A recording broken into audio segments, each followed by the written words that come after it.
take care of the breakfast. We'll take care of the lunch. A postcard for me. Okay, so I only take care of breakfast, yes or yes? Yes, Okay. Yeah. starting to sound like a late job. Here with my team member so far, and I'm just like, everybody, please do not give me any more trouble. Just yes and yes. I need a break. Human being can only deal with how many drama at a time. Yeah.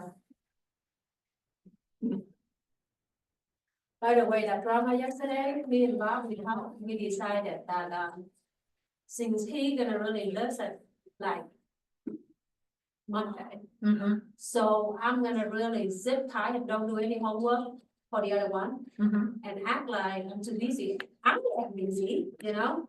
So we just really get it done and then we come back and we start a new business.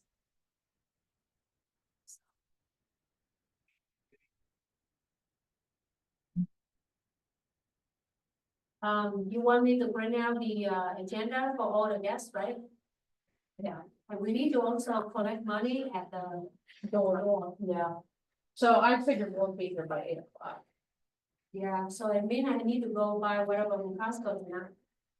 Tomorrow. What time Costco open? I have no idea exactly. They're not gonna open at 7. Are they gone? Of course not. Well. Oh, wait, today, Wednesday. Sam's, I don't know, I'm like, why are you buying it on Thursday? Oh my God, today is not Thursday. Yeah. Okay. Tomorrow night. Yes. Yes. Want me to get coffee from, Crimson or Fox and Snow? Anything? Yeah, we probably should, just because that way we're not trying to make pots of coffee and deal with all that crap. I can get a Panera. That's fine too. I don't like their coffee, but I don't. You dress up for us? I didn't dress up for you. Yeah, I can Tom, see it. did you register for Friday? I can't make it. It's for the summit, right? Yeah. Yeah, I can't make it. How many? Is that your team member Saya for Summit? I only saw you, so are they gonna come? Any of your team member? They should all come. I know Belinda's not, Amber's not. Well, there you go. If we're not coming, how I can drag people from other offices? I really annoy all the team leaders again and said, hey, I did too. I mean, I called Joe Jackson this morning. I said, have your team leader send it out. And I called Troy and I said, talk to that Steve Smith guy. I called Fatty, but I don't have Fatty's phone number. Good, perfect example of due diligence. so what? So Joe Jackson come in? Not a minute. What do you say? He's too busy. And I'm so sorry. How's that one for your first line? Oh, you married. Is that a comment? I That was a good one. don't want to do anything in vain with myself, but I'm dying right now. It just, you know, it just didn't sound right. Yeah. Sure, this is my gut. Thank you for signing up Thank on the commercial summit. Yeah. Yeah. I'm not sure what to expect. Maybe just surprises. Yeah. We'll be full of surprises. So why aren't you coming on? When you got going on? Good. Yeah, it's like sprinkled on 670s, you know that. Oh, really? Well, we did it 4. Yeah. You can start the day at 4. Yeah, it's tough, I think, like this.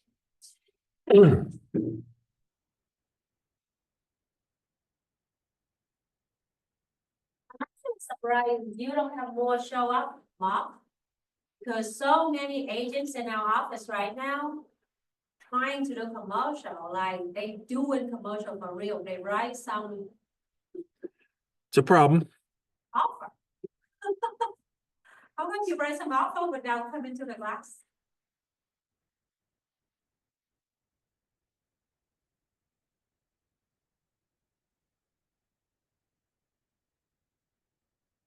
Yeah, that's what we're starting to see. More and more people are being introduced to commercial real estate. I know the names are trying to write offers on Yeah. commercial right now.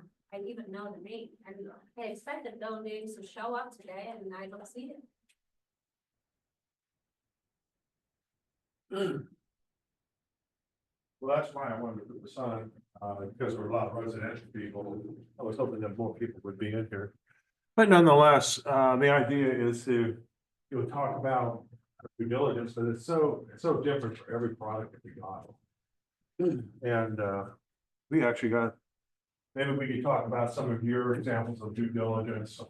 Also to say, now this is what has happened in my contract writing, or either whether representing the buyer or the seller, of how due diligence has protected us. I think examples are a good learning tool. Also, this is I don't know, I got a few slides on here. We don't have to go through them all today, but I do want to go through some of the basics behind it all. And you see if my clicker works.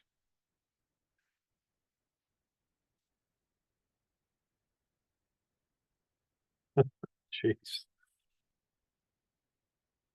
Hang on. Hopefully I'm not to do that the whole day.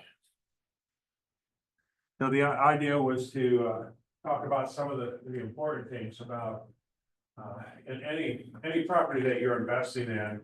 And maybe any property you're investing in, you're gonna have to do some type of financial due diligence. Because if you're representing a buyer, you're gonna pull that property down from the property, you're gonna say, hey, buyer, I want you to buy this. This falls right within your criteria of what we've talked about. So how do you validate that? If I got $1 million, $2 million, $3 million worth to spend, how are you gonna validate the financials of that property to even get to the point of saying, I believe this would be a good recommendation, where we both will sit down and do a financial analysis on the property before we even get to the bank. Because, you'll do a financial analysis, the client will do a financial analysis, and then the bank always wins, because they have the final say, it's their money.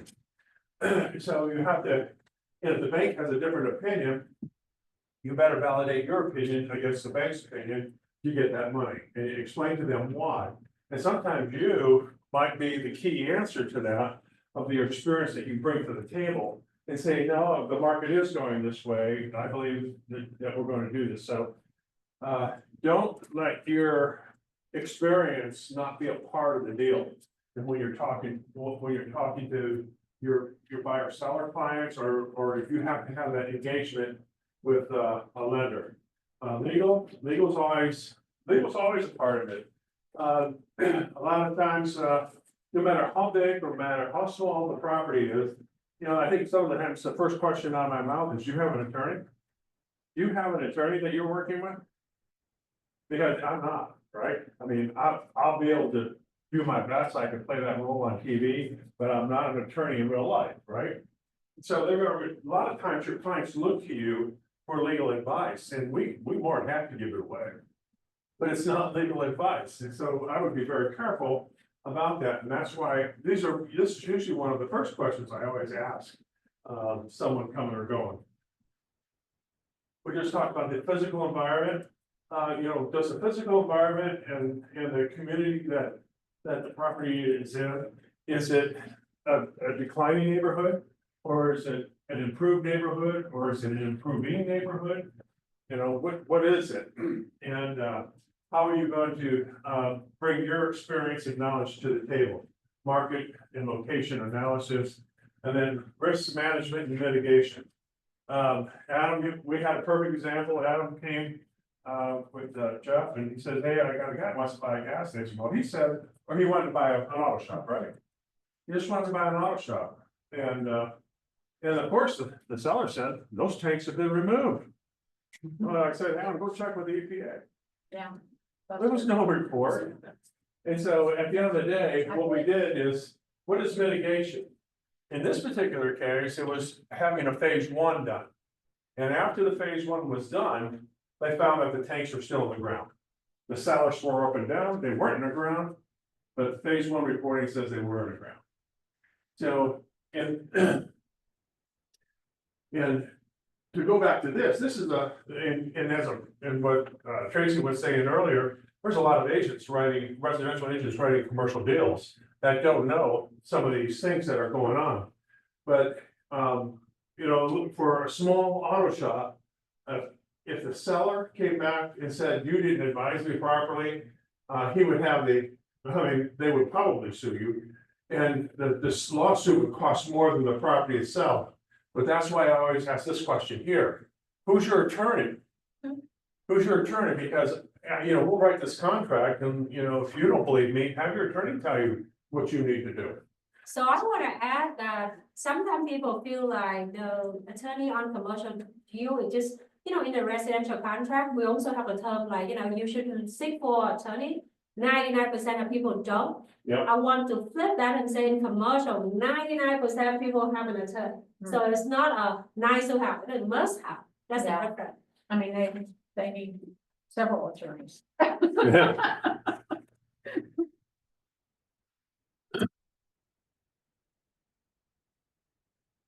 Yeah.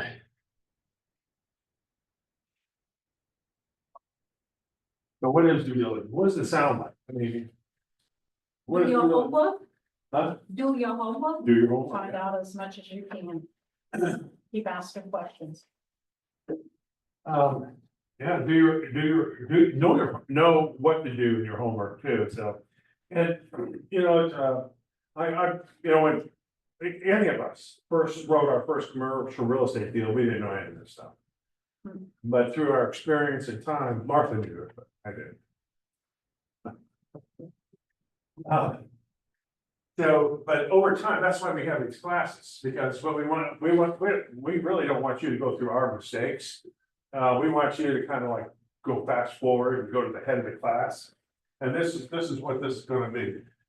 So it's a, due diligence commercial real estate involves the investigation into the property financial legal matter. We just went over that. Evaluating property conditions and identifying risks.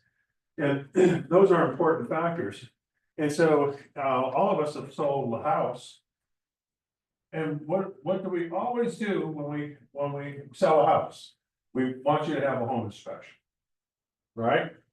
And so that's it. If this is a commercial, this is more of a, like, an advanced home inspection. The initial assessment is, you know, you pull it off the MLS, you're gonna look at it. You're gonna, secondly, you're gonna, you know, go into investigating the details of the property. And this is, asking good questions about the property, to the agent, and the agent has to give you answers, from the seller. So understanding the due diligence is gonna be real important. The investigation, you're gonna have a lot of questions in here. Usually, also when we're working with clients, we kind of like to know their financial parameters. Are they working with a lender? Do they have, if they're a cash buyer, do they really have the cash? Are you able to validate it? And, you know, by the end of the whole due diligence process, we're gonna end up doing some form of an evaluation, whether somebody wants to move forward or not. They're gonna make that decision.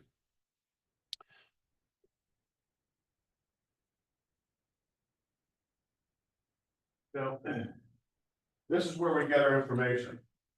I mean, we're all involved in this, and, you know, we talked about the value of having the attorneys on board. Because this does protect the contract, you know, you might say facilitates, and sometimes you get an attorney involved and the whole deal comes to a screeching halt. But, Especially sometimes, you know, sometimes you gotta love attorneys because they save you. So don't always throw an attorney under the bus, give them praise when when they're protecting you and your client. And so, compliance issues and negotiating and support. Remember, we can't write clauses, we can't write these things, that's why the attorney is important too. You know, maybe the bigger the deal, that won't be an issue, because usually there's an attorney involved when somebody gets to the multi-million-dollar transactions. On the lower deals, this is where the client says, you write the contract, The client will say, you write me the lease. You know, those are big no-nos, you can't do that. So compliance, not only for, the legal application of the industry, of the law of real estate, it's compliance for the division of real estate too. So we have all these things to be considerate of. Financial analysis, we need to learn, class, next week, we were gonna do a class on taking a property off of CoStar or Crexi. Pull down the, P&L statements from a, let's say a multifamily, because usually there's plenty of them. And we will do a financial analysis, and what will we be asking for when we pull that property down? What do we need to ask? The buyer, the agent, what homework do we do with the community? What do we do with the economic development team in the community? All these different things. These are all part of the financial analysis. Because there is a risk involved in when you're dealing with land. Part of your analysis is going to be zoning. Does the zoning really apply to what the guy wants to do? If the guy says, I want to build 4-story apartments, and zoning says you can only go to 45 feet, he's not getting 4 stories. You know, you better know your height requirements and stuff like that. Because there's no sense in writing a deal thinking that you're gonna get something that you're not. And it's usually good to know ahead of time. I talked to the economic development director, and he says, now the height requirements maximum is gonna be 45 feet. You're not gonna be able to get to your 60 feet. You know, for your 3-story or whatever that would be. So in this we'll see in financial analysis and say, you know, how does your revenue stream come in? So we'll take a look at that. And even though you'll see one of the things that I think if you talk to any lender out there and you talk about revenue streams, like if you're buying an apartment complex and it's 100% occupied, and it's been 100% occupied for the last 10 years, the bank is taking 10% off. They're not gonna qualify you or the buyer on 100% just because it's been historical 100%. They won't do that.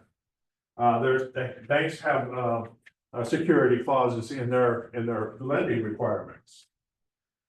Unless you can prove that, you know, again, and the second part of it, if you have a new investor that doesn't have the experience, they might go 15%, they might go 20% vacancy, you know, because you don't have the experience. An experienced investor, they may let go. And are you looking at the actual rent, or you're talking about a pro forma? Yeah, performance. Yeah, the actual, performance. If you ever see a They're not worth performance, the paper. it's crap. And that doesn't mean anything. I mean, I have a Christmas wish list too, but I don't always get what I put on my list. So we're gonna be looking at these are important features. Ensuring financial transparency. When you're selling a property, you need to get with your clients and say, I need your numbers. Not your fake numbers, I need your numbers. Because investors are, I mean, they're pretty smart too. And they're gonna know a good number from a bad number. Financial transparency. How about properties that are self-managed? You know, if management fees are 7 to 10%. And you have a first job, don't let your investment be your first job. You better put a property management group in there, and that's gonna cost you money. So you need to throw financial figures in there to help understand what your revenue stream will be. Because this revenue stream pays the debt. And the bank's gonna look for debt recovery services. Is there any expenses that are not under? Right, like laundry services on the. Yeah. on the price. Income. So let's say you get an old apartment. It's got some vacant land. And you could throw up some garages to create an additional revenue stream. You could add a laundry room, create an additional revenue stream. You can repave and redo units as they become vacant, increasing the revenue stream. All these things are gonna be becoming a part of how you communicate with the bank who's gonna be lending money. Not everybody's a cash buyer. That's what we're talking about, analyzing your income and expense streams, forecasting financial performance. This is forecasting is what we just talked about, adding garages, adding laundry rooms, adding pet fees. Or maybe they need a new driveway or new parking lot, so you gotta really look at that too. You make it, you know what? People love pretty, people pay for pretty.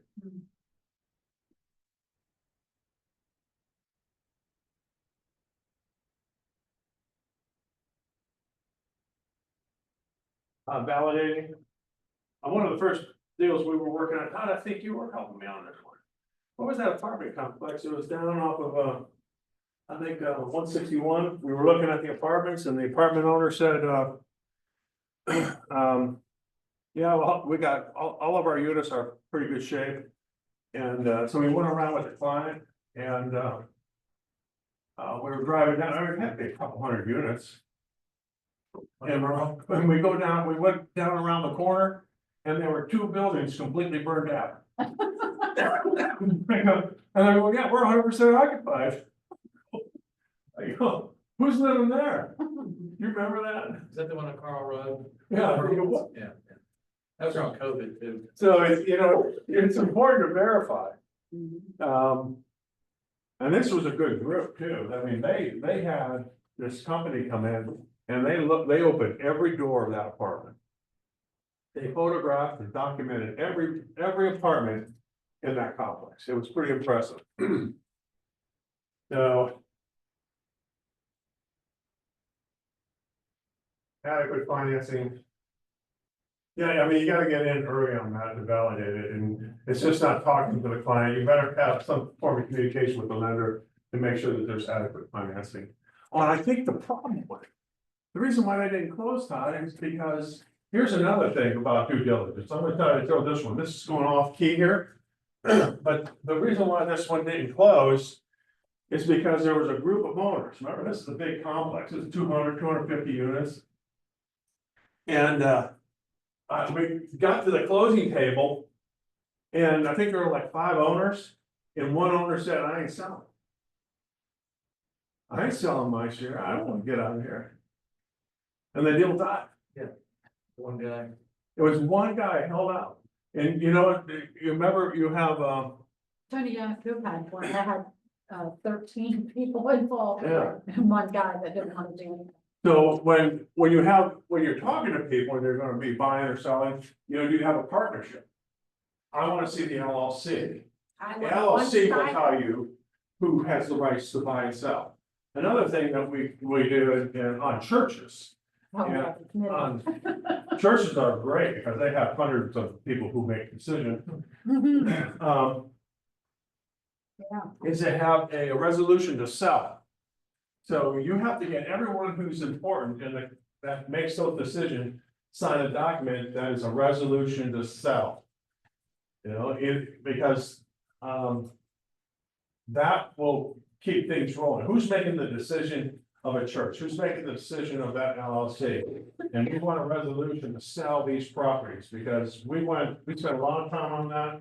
Only to have this one guy come out of the closet and say, I'm not selling. And it was a setback. Let's say that much. It was a setback.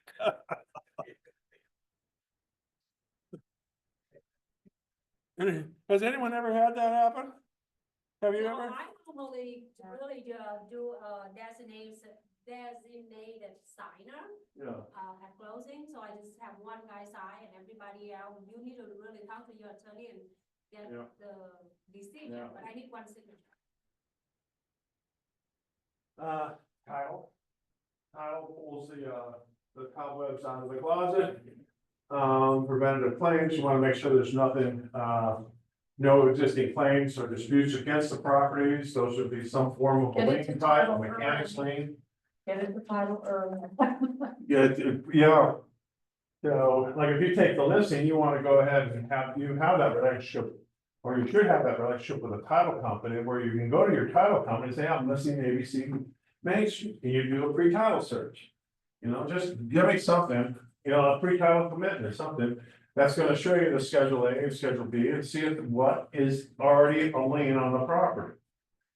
That's always a good one, because that will save you time down the road. It's better to find out when you list it than when you're 2 months into a contract. Because you've all read, whether it's a commercial contract or a residential contract, it says if there's encumbrances on the lien, you have to solve them before I can buy it. And so that's pretty clear, straightforward language on both the residential and commercial deals. And so in order to create these, what you're doing is you're doing your heads up, so you're looking for that smooth transaction.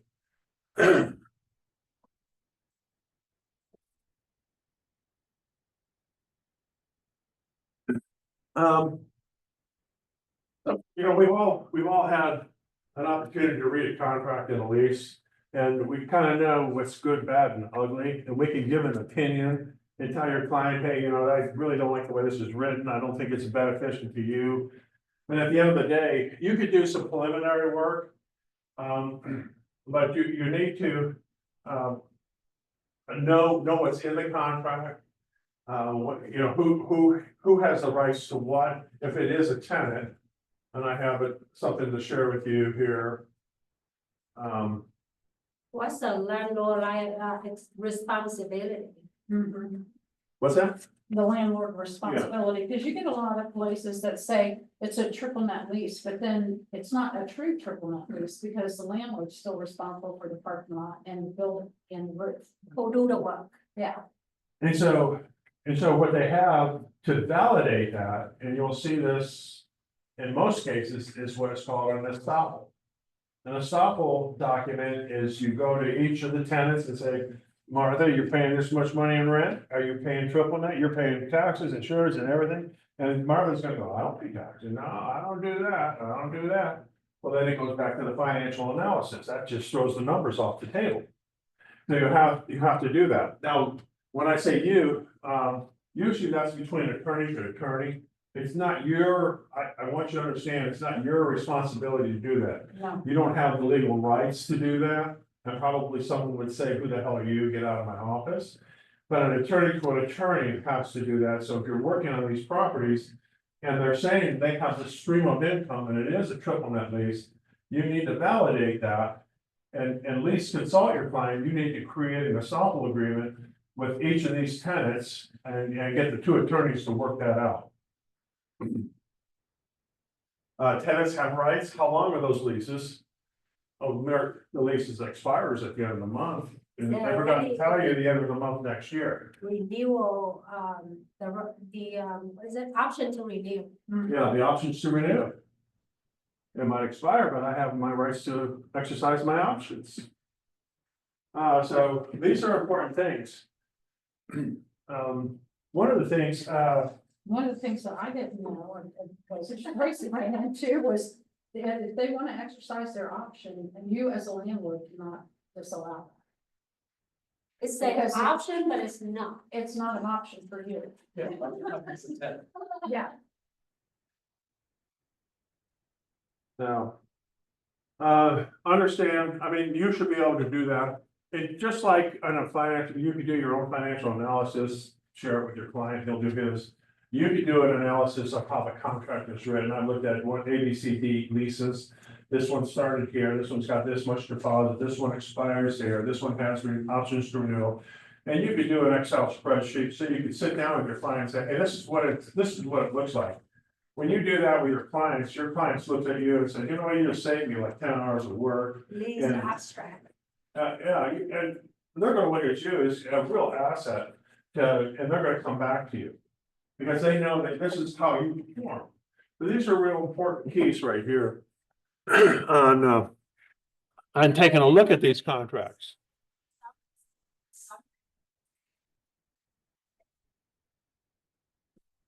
Commercial, and one thing is we can do that. We can really have AI do the lease abstract.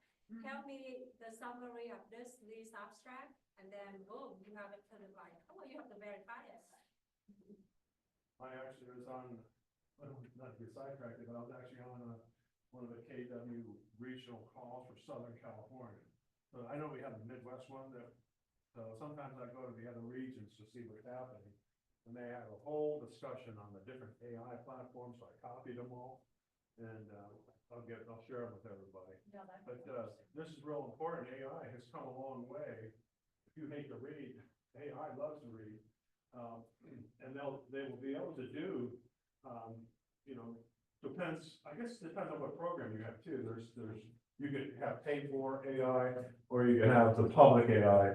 Public AI is also hackable. People can get into it if you do it. Just don't use the names. Well, if you're talking money, people, you know, the bad people love to look for money. Mhm. And, you know, you start talking, you know, you bring $500,000 to closing, you know, that's where scams come in. So watch how you use AI. Zoning. Anyone that, of course, when we deal with land, we talk about, zoning and the value it brings to the dirt that you're on, or whatever you want to build. You have a client that wants to move into this property. And, They want to live there too. Mhm. will the city zoning allow it? You know, sometimes it's, you know, call the building and zoning department of whatever township or city that you're in. And ask them, hey, I'm looking at 123 Main Street, my client wants to put in an auto shop, you know, try that in Whitehall. Yeah. It ain't happening in Whitehall. It's, you know, No liquor licenses. they've been working for 30 years to get rid of all the auto shops in Whitehall. And they're not bringing more in, and they still haven't made any advancements, I don't think. So look for what is compliant and what are the consequences of this. Can you imagine if you sold a client a property that didn't comply with the zoning? I have one of those right now. That somebody sold them a property they can't use. You didn't tell them, did No. you? Well, that story within KW commercial about residential agents, so an office to a client, and then the client just move in because he saved money, would do the office and then just go sleep upstairs, that's what he think, and that happened a lot. Zoning, it's pretty important. I mean, look at Intel. What does zoning do to land? You took a farmer's farm that was worth $12,000 to $15,000 an acre, and Intel made that land worth $300,000 an acre. What does zoning do to your land? It does a tremendous amount.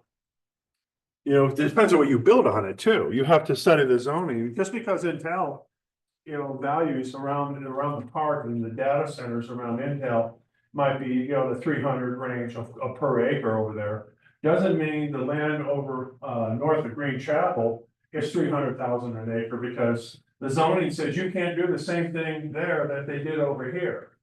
So you better read the zoning rules and kind of get a good understanding of what is good on this side of the road that, you know, that doesn't apply on this side of the road. And have to understand the language from the zoning Yes. guideline too. I have to deal with one right now, my lease listing. Well, it's a parking and it's allowed parking. Apparently, it's only allowed paid parking, not stored parking. And the definition of stored parking, it can be more than 24 hours, it becomes stored. So your definition and the CD definition is different things. How about, we had, find, the end unit had a drive up. A drive up means you drive up, you get your goods and you get the hell out of here.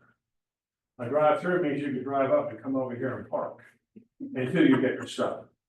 And the city has two definitions. So when we were going through the contract, we had to iron out that, you know, sometimes you have to wait for your drive-through goods, your food. And so we had to work with that. So understanding the difference between a drive up and a drive-through.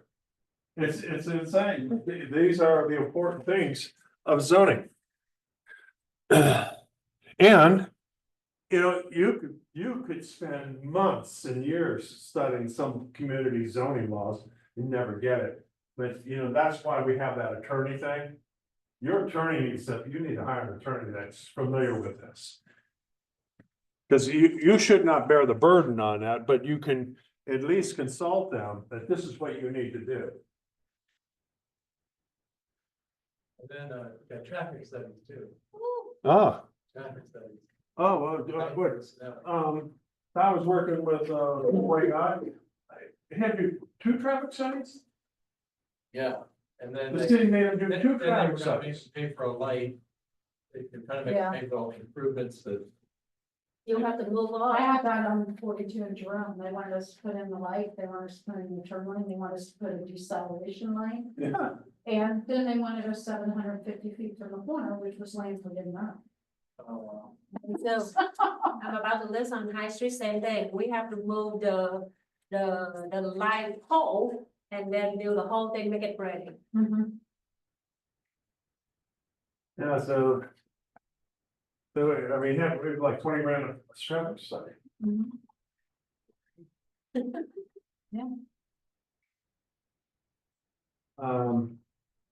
Inspections. Just like in residential, you know, you have to recommend 3 inspectors. If you're gonna be looking at, advise your client, you need to have your home inspected.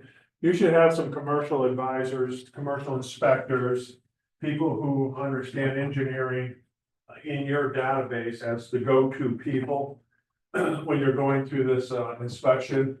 And the property condition assessments. This is important because, again, we're not qualified to do this, but we're qualified to advise them on who to recommend, like who to, here's a couple choices you could have. So it's important, cracks, you know, cracks in walls are indication of maybe poor construction or maybe foundation settlement. So which one is it? Yeah, I looked at one yesterday but it's a brick exterior and all of the brick at the bottom is scalded where they use salt and that kind of thing. And so that's it's gonna affect the foundation and the structure. And also commercial is a little different from residential too. What kind of roof? Is it metal Flat roof? roof. Is it flat roof? What is it? Yeah, flat roofs, mechanicals are a lot of times on the roof. Yeah, and that's a lot more expensive to replace those when you have to. So Um, if they're old, you wanna kind of factor that in to replace them. do brick walls have weep holes? Because waters get behind the wall, that water's gotta get out. Do they have weep holes along the, foundation? Probably, how deep it is, how thick is the foundation? Right, because if they're gonna do like truck traffic, you need at least 8-inch concrete.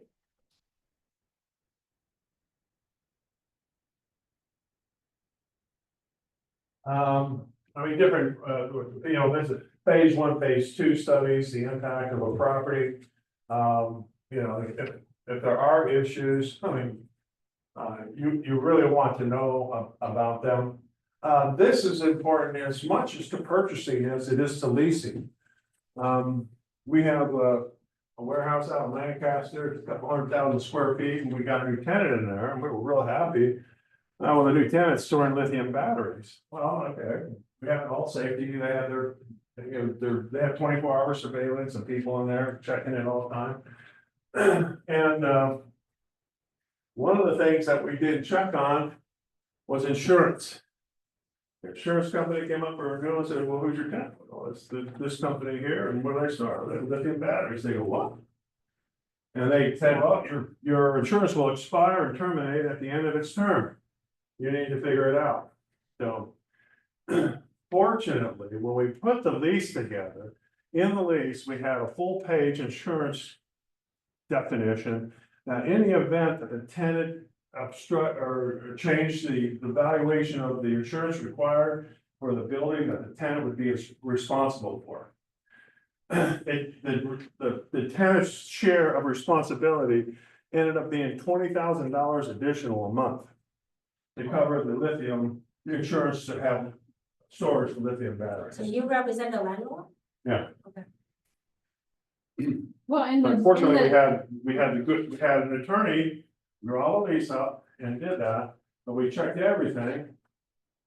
But insurance, Tenant should have done that. Huh? They should have known that they needed special insurance. Oh, well, they did. They didn't say anything.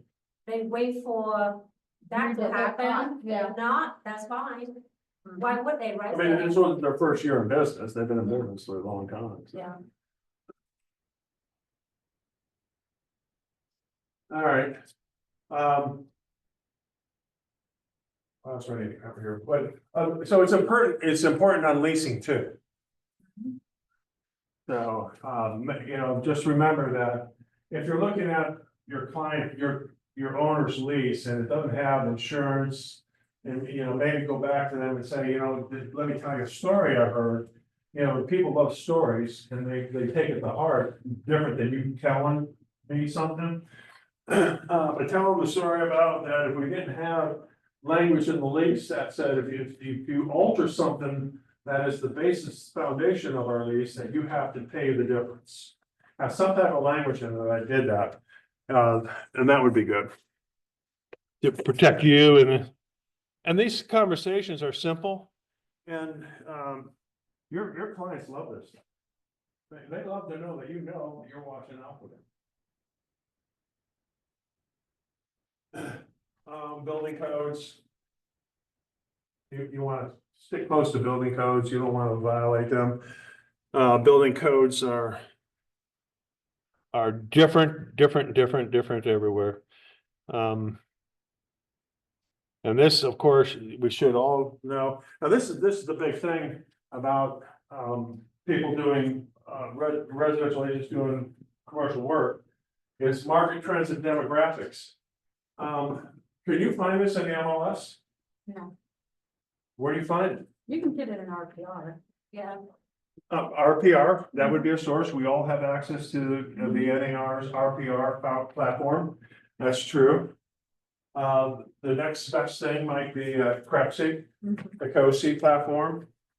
I do submit CoStar reports for the market conditions of the area, because they're a little more, they have a little more detail.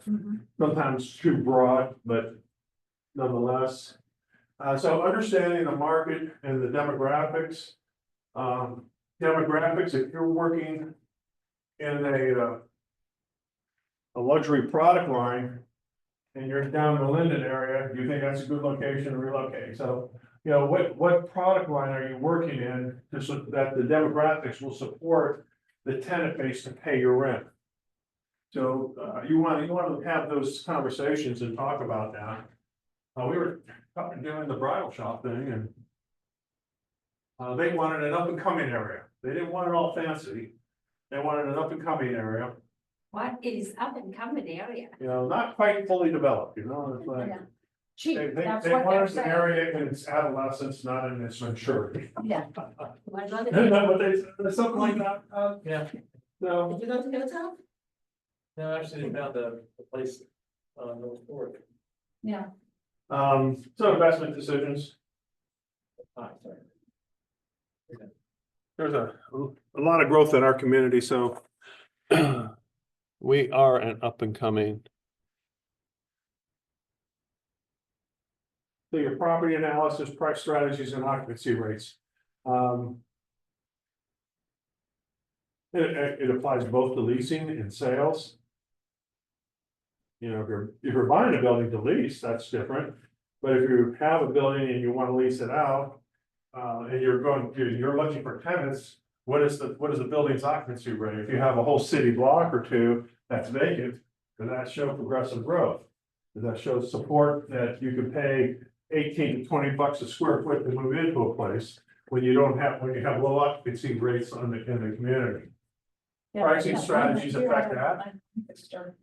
There's a Dunkin' Diamonds down there in the dentist office, and they inflated the prices of the leases for those two, but there's nothing around there that supports the $27 a square foot. that they Boy, I pay. think a 36 or something. Yeah, Yeah. and everything else. So is the like cap rate 15 looked to 18. amazing. And I'm like, Then when we look at the comp, like, why do you charge this rate? Well, because they're trying to sell it, and they're trying to sell it at a really good, cap rate, but. Yeah. yeah. So And then you I have have to- the same thing with I have a client that she found two different shopping centers. And she's like, which one is better? One's up in Cleveland And it's making almost twice as what the one in Cincinnati is. But I told her, I said, I looked at the demographics and the average income around that one in Cleveland is like $30,000. The one in Cincinnati is $130,000.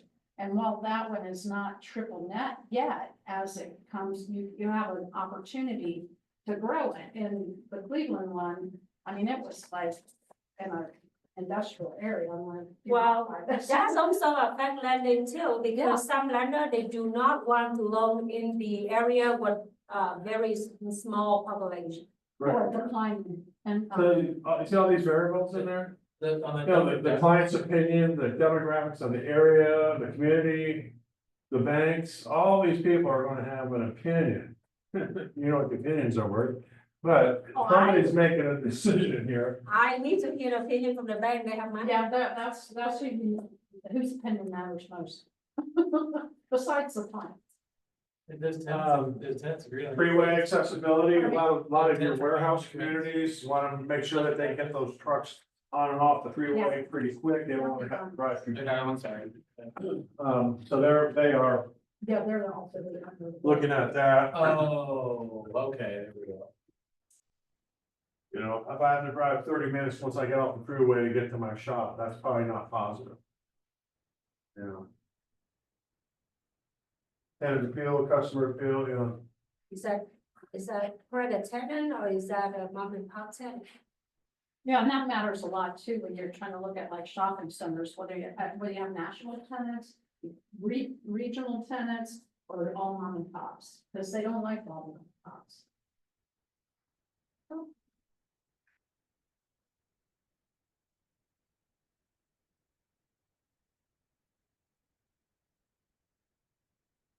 I mean, mitigation, we kind of touched upon that in the beginning. You know, this is, market volatility. What would be an example of that? The tariffs, That can be. tariff is a new word. Tariff That- and then like, and a lot of people, talk about like, you know, they're not relying on, what they say. Basically, they're bulletproof from like Yeah. Amazon and that kind of thing. Cause you get a lot of little dress shops and that kind of thing, and they're vulnerable to Amazon. That can be interest rate, because whoever have a 3% interest rate about to see the difference. Oh, yeah. And then you'll lose tenants too, because they won't be able to afford the payments. And turnover. What You know, if like a bar even the happens? shopping center. You know, if it's in a lower income area, maybe those tenants turn over quicker. Obviously, when it's in a high income area, you might have a harder time getting a tenant versus turnover. So. Tenant turnover is, have you ever seen, a gas station that's vacant on one side of the street and the gas station on the other side of the street, you know, there's cars everywhere. You know, the go-to traffic, you know, what direction is your property in? And how Whether are it's the people gonna going get home in there? side, the going to work or going home, like gas stations, you want the going home traffic, you don't want the morning traffic. Yeah. If you can avoid it, and you want to be after the light, not before the light. You Yeah. don't want people stacking in front of your place to make it hard to get in and out of. Or if a rooster go out, who's the next tenant can fit in? Uh-huh. The gas stations are definitely very considerate of that. Because the gas station is not a gas station anymore, a gas station is a food market. Yeah, convenience store. Gas is almost a secondary product. And, Oh, gas? Huh? I'm sorry, I don't use gas. This is a secondary product, that's pretty funny. Legal challenges. Well, legal challenges are something like, Neighborhood people don't want it there, not in my backyard. No matter what. They want a gas station, but they just don't want it near their house. rezonings, so if you're gonna buy a property, tear a building down, put a new product on top of it, you have to go through rezoning. And then you have to have the zoning approval. And that takes time. A lot of apartment buildings and housing developments, they all take a year to two before they break ground because they have to go through the legal challenges, the zoning laws, and the community disputes that are out there. So there's all sorts of things you have to take into consideration. And these are the conversations you have with your clients too, I mean, because if you're a list of farmland that you think you're gonna sell it as an apartment complex, double check your zoning. It might be more suitable for single family, but apartments can get, what happens if the guy wants to put 16 units an acre? And the community says, no, we only allow 2.5 units an acre. Well, that's a different price. You know, so if you don't know the zoning and the battles, the legal battles you're gonna go into, it's not like, these aren't your battles, these are battles that the buyer will run into. But you should know how that's gonna work out, so you could say, no, that's not.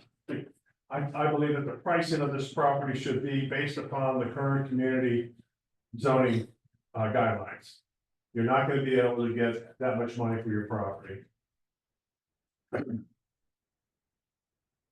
Did something rezoned? Well, you wanna call reach out to whoever the entity is that's in charge of that and say, is this a possibility before you write the offer or do anything else? Sometimes they say, we It's can do that, likely- but very likely that we will not approve it.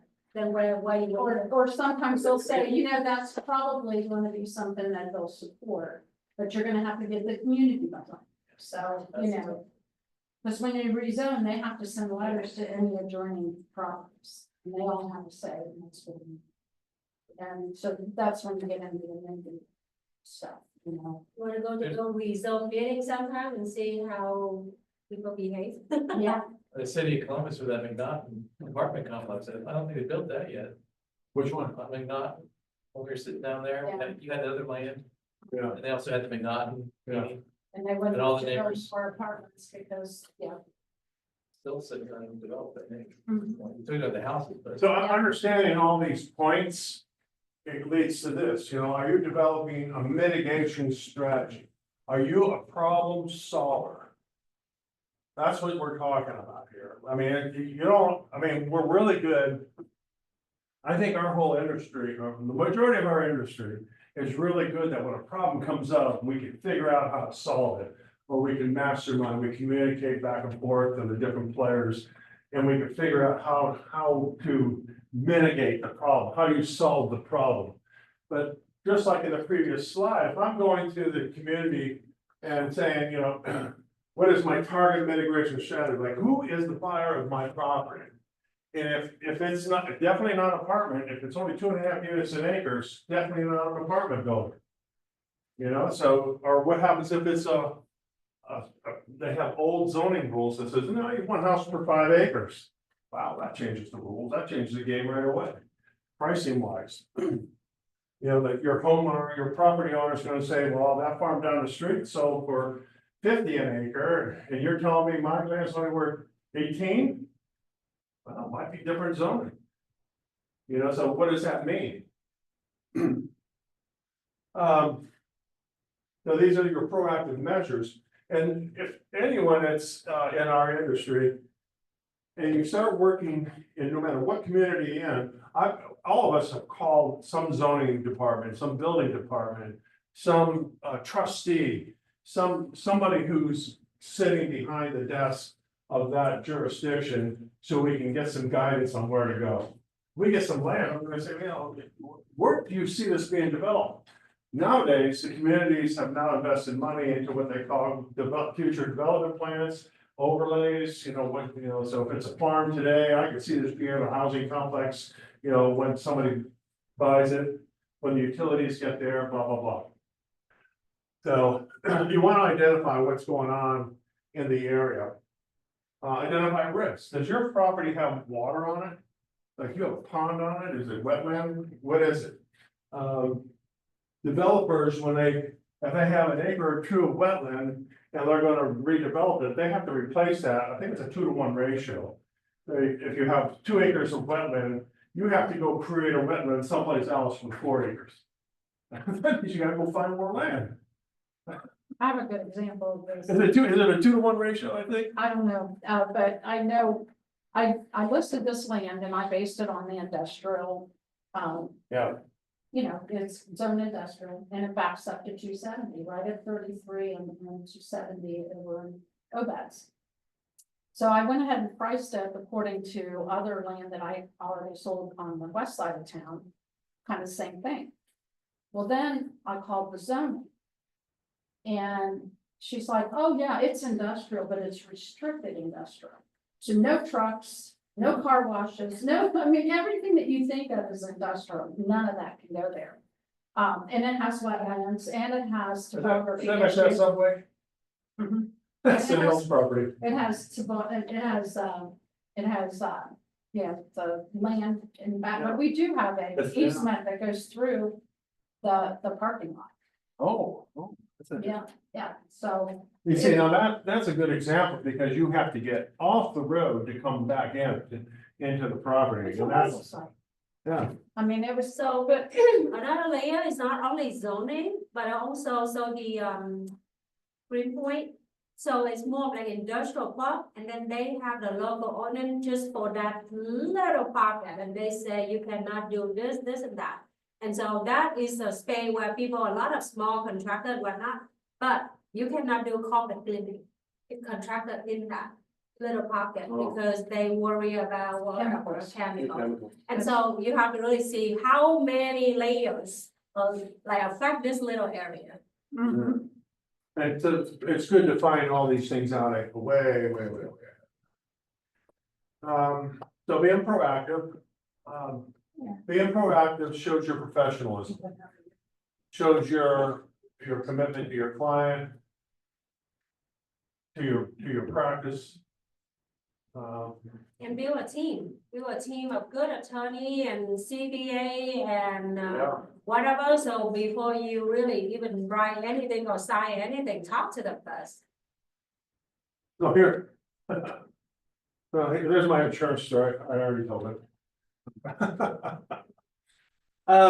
So it makes sure your contracts have this type of language in it, and make sure you're protecting your client in, some type of unforeseen event. Never thought, I just thought, well, okay, they're storing it, I mean, they're all professionally wrapped, they're sealed containers and.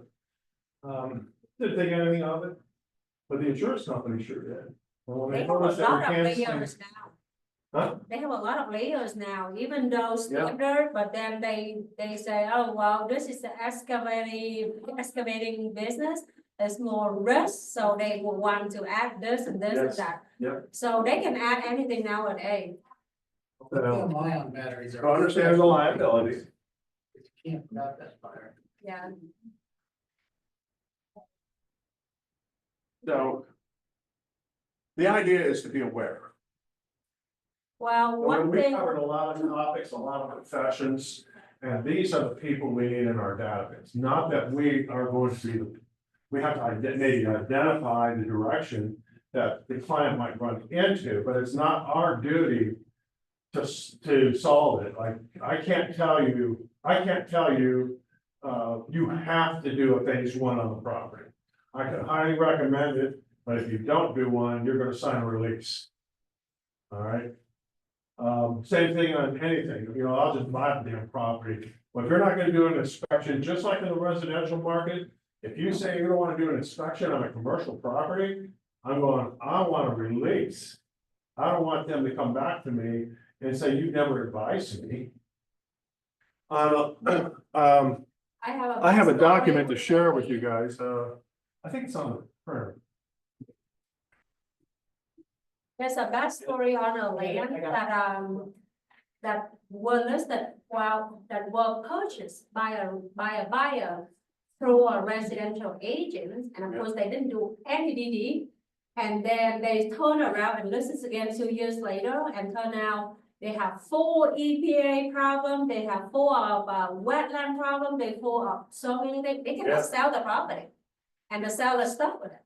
And then, so, Did they get any money for it? Like, worth it? or- Nobody wanna get what EPA and wetland. I mean, what kind of views they can do, you know? And this EPA, and we really go back, like back in the day, it used to be a dump. When people really dump chemical on that record. And the guy never looked back and have no idea of the history, and then when we look back, we just like, holy moly. And so, yeah, that land is not sellable until mitigation, and you know, EPA mitigation is not a small deal. So, even on leases, you should have your property inspected on leases.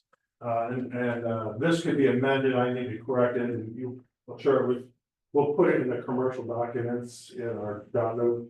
But this is acceptance of premise, acknowledgement, or waiver of premise acceptance of the inspection. So this is just saying that if you choose not to, this is the document, like we have waivers that you sign on a residential side. This is a lease document that if you're not gonna have the property that you're going to lease inspected, then this is the waiver. And so this will be, That's cool. this will be something that we'll put into our download in our commercial files, because this is real important. I have this sort of term in the lease agreement prepared by the attorney, but it's Yeah. cool when we have our separate form like that. It's just, it's a way we need to protect ourselves.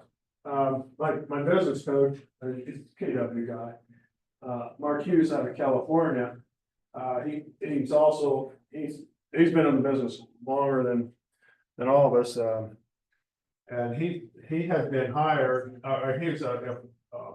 when you go to court as a professional advisor for legal cases.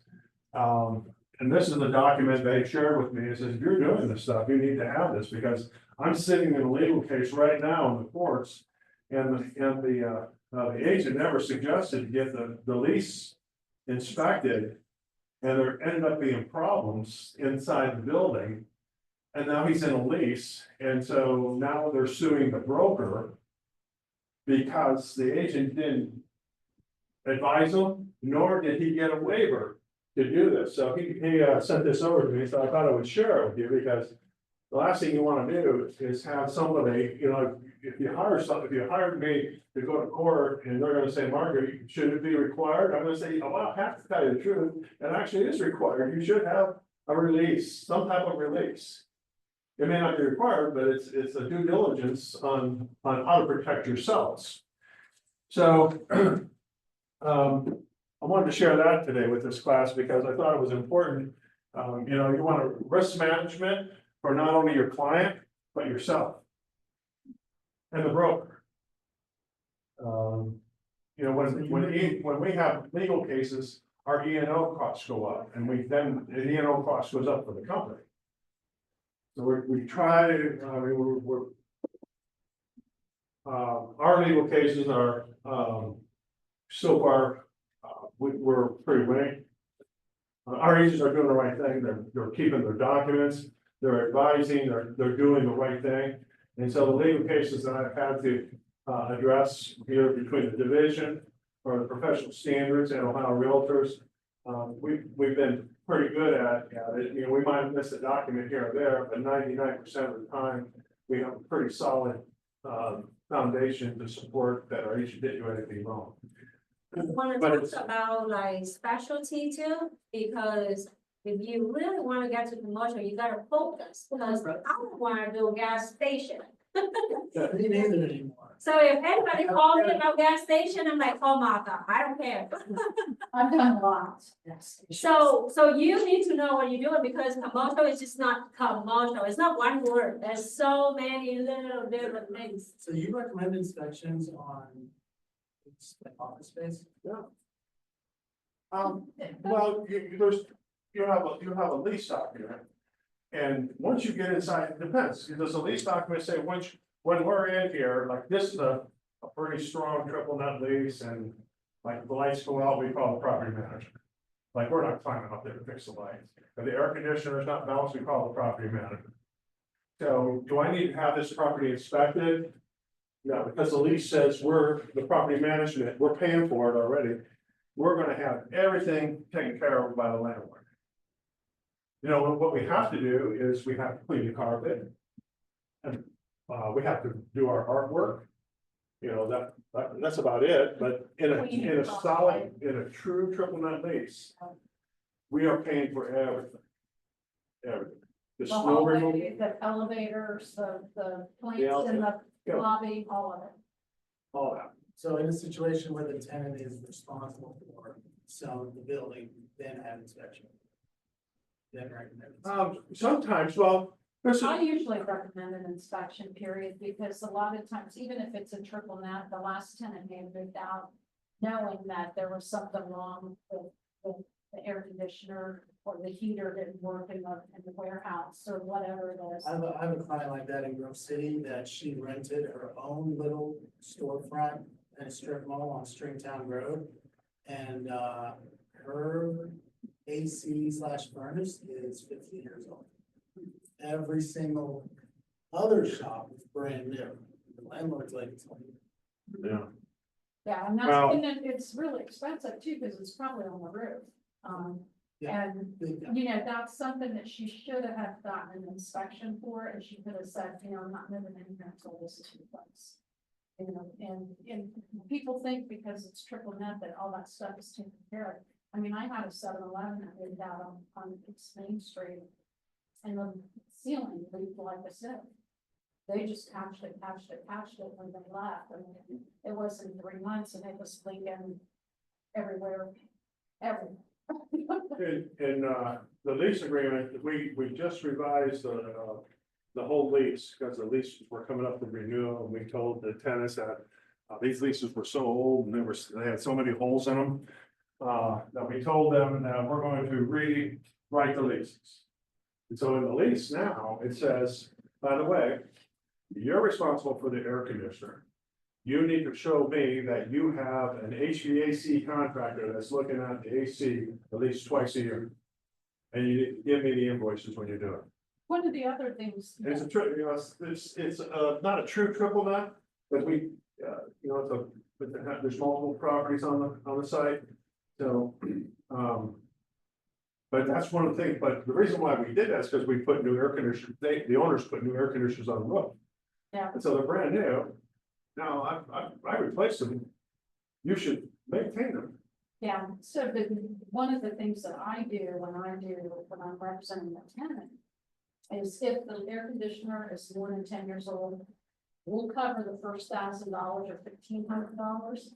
Anything above that is even on a triple net, I'll put that in there because, you know, if it's 15 years old, you know, you're gonna have problems. And if you can get them to mitigate some of that risk for your client, you want to do that. Yeah, and I told her that she needs to return it in the same condition she received it, which means functional. It's like, you know. I gave her an Live excuse. it along as long as she can, but That's what she did all winter. how long is her lease? I think it's over this year. And she needs to just keep maintaining it until she. Yeah, her shop, the first is like 15 grand. Shop doesn't make a profit like that. Right, yeah, she can't absorb that. The other thing you could do too is like if you're listing a property, you could advise your client, hey, let's do some inspections. Because if you're coming to my property and I'm gonna say, here's a comprehensive inspection report for your client who wants to buy my property, it could speed up the process of the transaction. Now, okay, I'm comfortable with what you've done. Now I can have my own thing, but I'm gonna be like, okay, we found glass joints that needed recaulking, we did that. We had the AC service, you know, stuff like that. So sometimes you might wanna take a look at it if you're listing the property, you know, to have an inspection done prior to putting it on the market and going live. And that way, you're gonna be confident that when you get the deal, you're gonna know, you know, because sometimes buyers exaggerate what needs to be fixed. So the thing about due diligence, we covered a lot. And I feel like we almost didn't cover anything. Because what we didn't do is say, what is the due diligence of a warehouse? What is the due diligence of a multifamily? You know, what's the due diligence of land? You know, what's the due diligence of landlord tenant? And so all these things are different. At some capacity, they're different. Like, if you have the warehouse over there, I go, what kind of power you got in that warehouse? You got a 440, you got 1250, what do you got? You know, what kind of power do you got? Where are the breakers? You know, so have you updated your lights, you know, how thick is your floor? Yeah, and what type of use is your client using it for? I mean, if they're gonna have big, Equipment. equipment moving around, you're gonna need to know how thick that really is. Yeah, so it's like, okay, we did due diligence, okay, I told you what you need to be aware of. But so, and what you should do is like, if you have a multifamily property, you know, you should have like a checklist, okay? So if I'm gonna do multifamily, I got, all right, what I'm looking for is I want the detailed operating statements for 23, 4, and 5. I'm looking for the detailed operating budget for your 25 season. I like a detailed CAM reconciliation, the expense recovery worksheet, the list of current operating expenses and billing details, the real estate tax bill for the last 2 years. So this is for 2 pages. Now, the warehouse one isn't like this at all. It has some relative points, but for the multifamily, this is what we should be looking for. I mean, what are you asking for? So if I'm representing you and you're the buyer, what am I asking for? You know, because I remember I want to get, usually I'm gonna go look at, maybe, I look at 2 apartments a day and do analysis for an apartment buyer. And,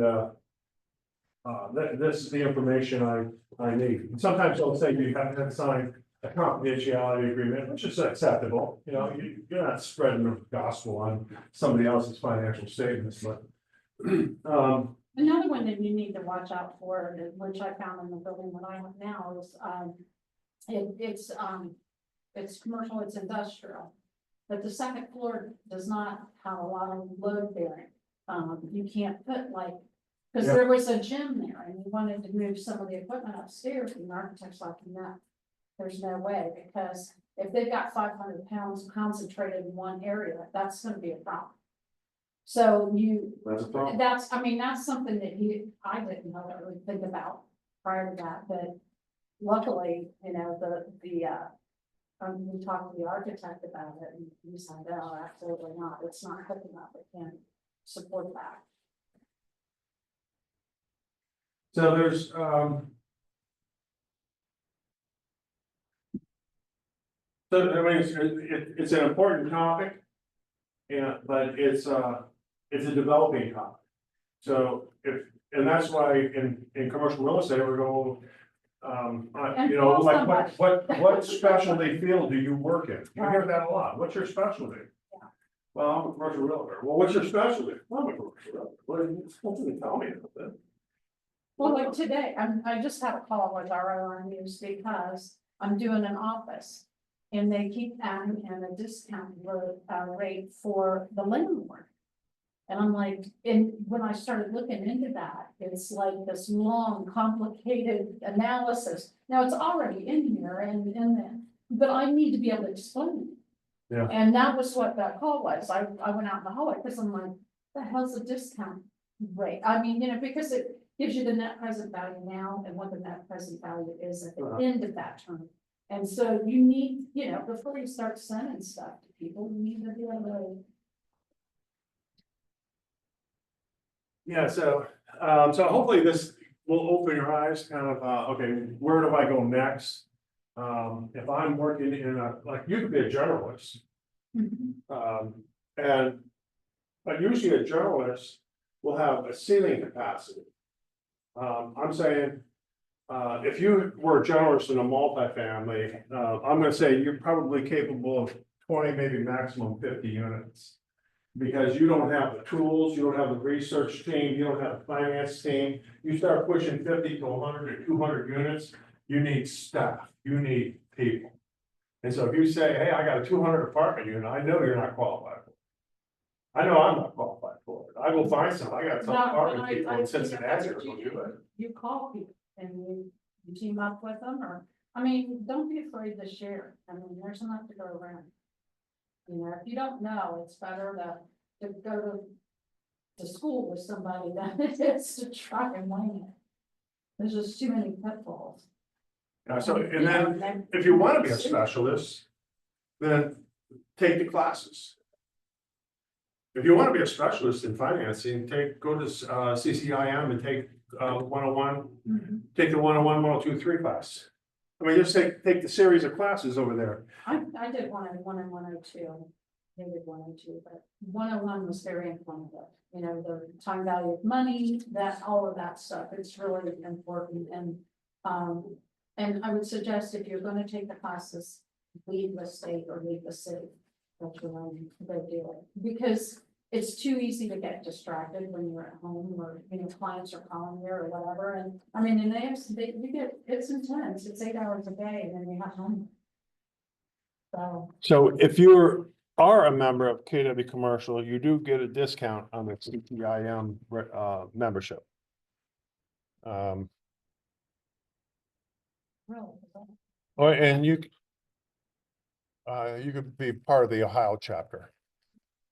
The Ohio chapter through, it's like $500 or $600. yes, right. So what questions you got?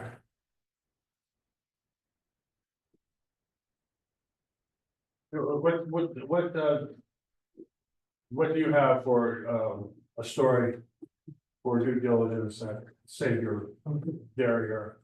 Well, I used to do site selection for a guy that did Dollar Generals. And we went to a place up in Belleville and the store was closed and the guy was getting ready to file bankruptcy. And I told him, I said, this parking lot is really big. I think there was a gas station. Oh, no. So we asked the guy and he was like 62 years old. And he's like, no. I said, you better do a phase 1 and phase 2, and he didn't do it. He did phase 1, nothing came back. And I don't know who did the phase 1, because I would have sued them if I were him. Yeah, Because he opened up the ground and there were grocery carts in the ground next to the tanks that were leaking. And it cost him like $100,000. And, you know, because he wanted to stick that they stuff. buried everything. They buried everything. And then the guy, you know, he'd already gotten his money, we'd already closed, you know. Yeah, We saved him from bankruptcy, but yeah, it was, but it cost them. it cost my. And so if you're gonna cost me $100,000, what do you think I'm gonna do? If you're gonna cost me, if by your negligence, by not, at least you advised him. He chose, he I did, had it in. and he did a phase 1. He did a phase 1, so that means that he followed through in the phase 1 report, like you said And they nothing. had probability because they didn't have it in there, and then the gas station had been there, because I was talking to some people in town, and they're going, yeah, there was a gas station there. Yeah. And we asked him about, no. Who's that? Up in Belleville, No, I knew where at. the only Dollar General in Belleville. There isn't one. They're, yeah, So, there was a store, and I can't think of the name of the store, Frenchies or something like that. And they've been there for ever. And they're in their parking lot, there was a gas station, and that's where it's close to the ski place. And so recently, a client looked at a commercial property on South High Street in Jenkins. It's zoned manufacturing. It's owned by just like brothers, you know, they've owned it for 30, 40 years, and one's a bunch of buildings on there, one's a body shop. The other one's like a refurbishment shop for older vehicles. And I see like jugs of oil, small ones. That not small. And I asked them, I was like, does this have any drainage? They're like, yeah, that's the tent. They have to inspect it every year. I was like, that's send those out inspections. I told the clients, I was like, hey, listen, this thing needs to be a gas station, but you're gonna have to do a phase 1 at least, because